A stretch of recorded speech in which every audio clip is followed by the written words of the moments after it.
इस वीडियो में हम जो कविता पढ़ेंगे सुदामा पांडे यानी धूमिल धूमिल की कविता जनतंत्र के सूर्योदय में सच्ची बात को पढ़ेंगे यानी मैं, आप सुनिए।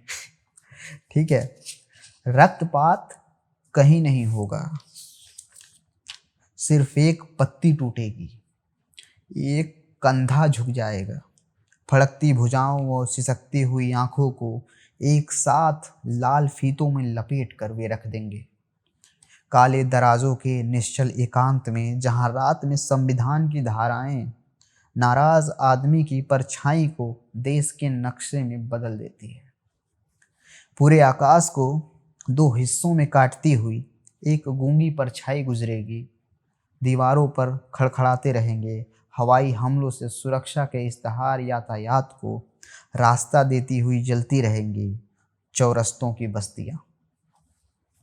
सड़क के पिछले हिस्से में छाया रहेगा पीला अंधकार, शहर की समूची पशुता के खिलाफ। गलियों में नंगी घूमती हुई पागल औरत के गाभिन पेट की तरह। सड़क के पिछले हिस्से में छाया रहेगा पीला अंधकार, और तुम महसूसते रहोगे कि ज़रूरतों के हर मोर्चे पर तुम्हारा शक एक की नींद और दूसरे की नफरत से लड़ रहा है। अपराधियों के झुंड में शरीक होकर अपनी आवाज़ का चेहरा टटोलने के लिए कविता में अब कोई शब्द छोटा नहीं पड़ रहा है। लेकिन तुम चुप रहोगे और लज्जा के उस गूंगेपन से सहोगे, यह जानकर कि तुम्हारी मातृभाषा उस महरी की तरह है जो महाजन के साथ रात भर सोने के लिए एक साड़ी पर राजी है। सिर कटे मुर्गे की तरह फड़कते हुए जनतंत्र में सुबह सिर्फ चमकते हुए रंगों की चालबाजी है, और यह जानकर भी तुम चुप रहोगे या शायद वापसी के लिए पहल करने वाले आदमी की तलाश में एक बार फिर तुम लौट जाना चाहोगे मुर्दा इतिहास में। मगर तभी यादों पर पर्दा डालती हुई सवेरे की फिरंगी हवा बहने लगेगी। अखबारों की धूल और वनस्पतियों के हरे मुहावरे तुम्हें तसल्ली देंगे, और जलते हुए जनतंत्र के सूर्योदय में शरीक होने के लिए तुम चुपचाप अपने दिनचर्या का पिछला दरवाज़ा खोलकर बाहर आ जाओगे, जहां घास की नोक पर थरथराती हुई ओस की एक बूंद झड़ पड़ने के लिए तुम्हारी सहमति का इंतजार कर रही है। सुदामा पांडे धूमिल की यह कविता थी,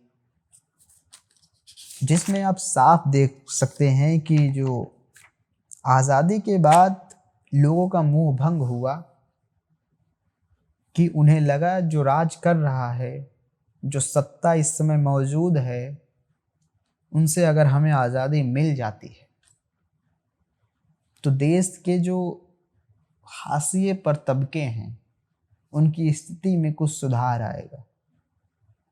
मगर वह जब आज़ादी मिल जाती है, वो चले जाते हैं यहाँ से,